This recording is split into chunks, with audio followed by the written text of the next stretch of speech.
I never thought my eyes would lit up. I thought she brought herself in the front row by channeling her catwalk mojo.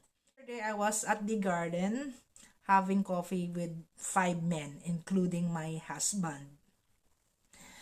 I've shown them the photos of the girls. Sabi ko, pili kayo kung sino ang nagandahan kayo. In fairness isa siya sa pinili. Hello universe! Mabuhay! I'm Christina and you're on board on my channel. Welcome back!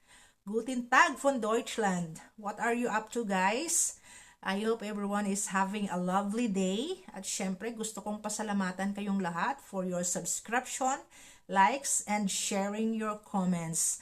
I really do appreciate your support and growing interest on my channel. Hindi man ganun kadami ang subscription counts ko, but I'm immensely grateful and happy. And mega love shout out to all my fellow Ilonggos. Hello sa inyo tanan mga palangga, especially sa mga taga Iloilo. May mga kaparyentihan kami dira sa La Paz o Villa. Villa or Villa? Correct me if I'm wrong. Kag may kakilala ako sa Leon, kasi manwa ni Alexi, nga siya ang nag-makeup sa ako nanay sa pag-intra ko sa isa ka beauty pageant. Okay, ano ang ganap natin ngayon? Kutso-kutso lang chika-chika lang tayo about MUPH. We'll discuss further on swimsuit challenge at Aqua Boracay. Kasi I watched the show again on IG. Inulit-ulit ko pa at salamat kay Adam at The Crown Philippines. Ang ganda at linaw ng kuha nila sa mga video. Maririnig mo pa ang hiyawan ng mga audience. Ito ang advantage ng mga pageant media, no? Na they could able to see the whole scenario in actual sight. Kumpara sa atin na nanonood lang tayo sa screen ng ating laptop o cellphone.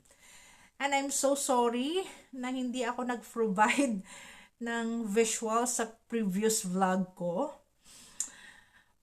Pwede naman ako magnakaw ng content ng ibang vloggers kung gustuhin ko. Pero, with due respect to them, hindi kaya ng konsensya ko. Because I know how much their hard work matters to them. I understood. Pinaghirapan nila yan gawin. At hindi ko sila masisisi kung bakit ayaw nila nakawin mo ang contents nila.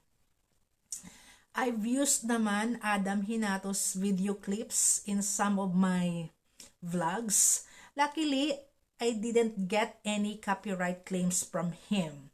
Dahil dyan, mariregaluhan ko si Adam pag nagbakasyon kami sa Pinas. Thank you so much, Adam. O siya, balik tayo sa swimsuit challenge. I've realized that most of the candidates did perform very well. Not perfect at all aspect because, petty things. Alam nyo naman tayo, lahat napapansin natin. Pati makeup, buhok. We're demanding kasi. We want everything to be perfect. We want our favorite candidates to shine on stage. We have a skyrocketed expectations from them, so much so that we almost forgot how much pressures are weighing on their shoulders. Pero wala namang magawa ang mga candidates. Bago naman sila siguro sumali, alam nila ang sistema sa beauty pageant. Kaya being a beauty queen or to be a beauty queen is no joke. They have to possess strong self-awareness, fixed mindset, and strong mental fortitude. Without these important qualities, they're in a pickle. They're in big trouble. And it's not easy to navigate the other side of the world, wherein not everyone is on the same wavelength. Kanya-kanya tayong gusto, kanya-kanya tayong opinion, right? Moving on, I totally agree. Miss Southern California, Jeanette Hammond, did very well. There was a shade of Samantha Bernardo swag in her, plus the mere fact that they're spitting images from each other. Malasamber din ang pasarela niya. So yes, Baka bumulusok din to sa top finalist. Then Miss Mariveles, Ellie Holman or El Holman. I never thought my eyes would lit up. I thought she brought herself in the front row by channeling her catwalk mojo. Hindi lang siya pansinin kasi alam nyo na, hindi tumpak ang beauty niya sa standard ng Miss Universe. Huwag tayo maglokohan. Sige nga, ipanalo nyo yan. Tingnan ko kung satisfied kayo. Real talk lang. I know who we are. However, here's the kick. Yesterday, I was at the garden having coffee with 5 men, including my husband. I've shown them the photos of the girls. Sabi ko, pili kayo kung sino ang nagandahan kayo. In fairness isa siya sa pinili. Aside from Miss Baguio, Miss Palawan, Miss Laguna, Miss Bulacan, Miss Taguig at Miss Toledo. See? Exotic beauty ang gusto ng mga German. Ayaw nila sa mga mistisa na masyadong magaganda ang mukha. Kasi siguro sawa na sila dahil mapuputi sila eh. Tayo lang naman talaga ang mahilig sa mistisa. Then luka-luka din ako. Nilatag ko sa kanila kung sino sa mga frontrunners ang pinakamaganda. Pero mamaya ko na sasabihin ang sagot.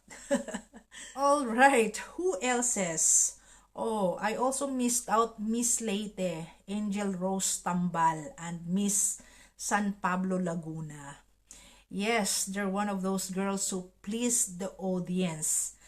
Maganda din pala si Miss San Pablo kung maayusan ng tamang makeup, no? Actually, lahat naman sila magaganda. Pero, nabasa ko sa mga pageant pages, yung hairstyling ng ibang candidates daw ay hindi flattering. Kasi ang bigat daw tingnan, which I didn't recognize. Akala ko normal lang. Medyo madilim din kasi sa runway, kaya hindi ko nabanaagan kung okay ba yung hairstyle nila. Tsaka iba kasi sa personal makita kaysa dito lang tayo nakaupo sa bahay natin. Diyan tayo talo, ano? Si Atisa daw parang puro buhok na lang.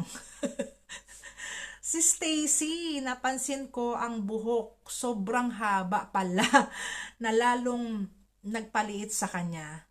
Sabi ko pa nga, ay, si Tambilina.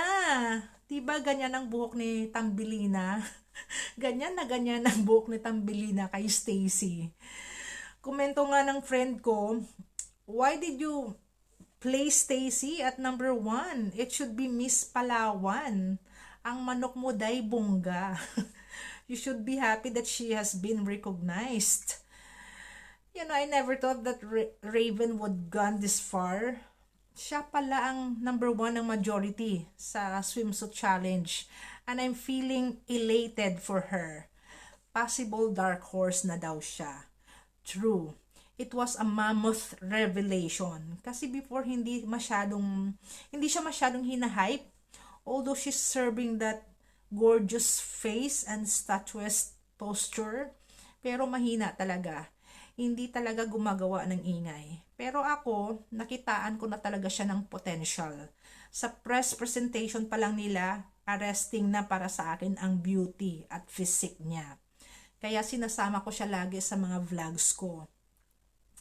I hope Raven will continue to lionize her full potential. I am dying to see more of her fighting form kasi my gosh, pang Miss Universe prototype din siya, 'di ba?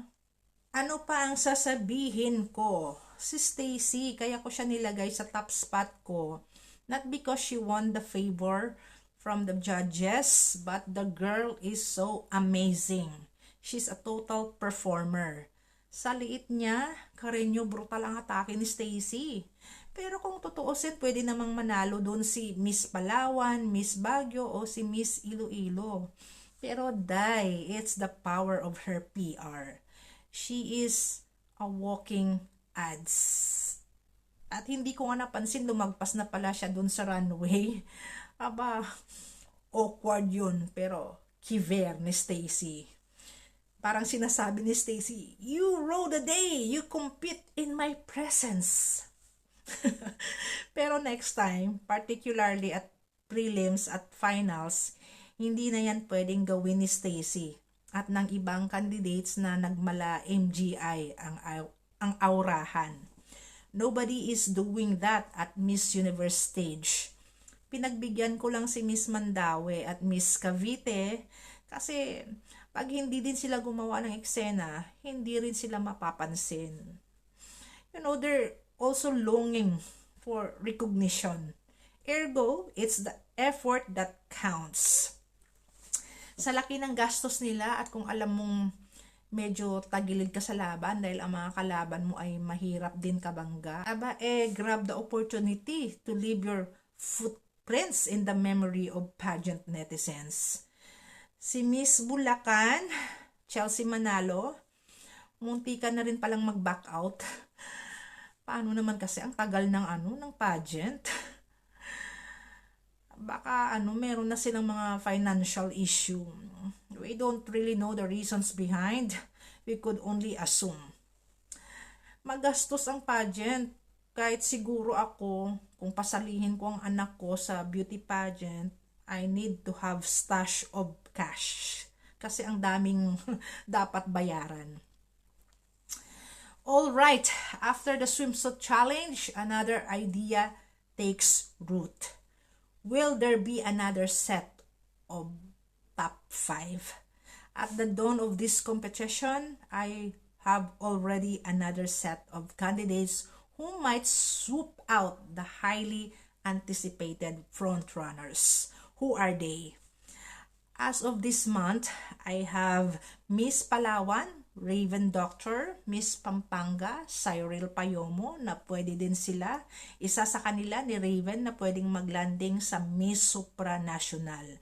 Miss Zambales, Anita Rose Gomez for Miss Charm International.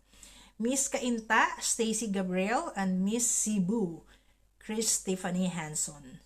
Super ganda din ni Chris kahit nasa mid-30s na siya. Mas maganda siya ngayon kumpara nung 2014.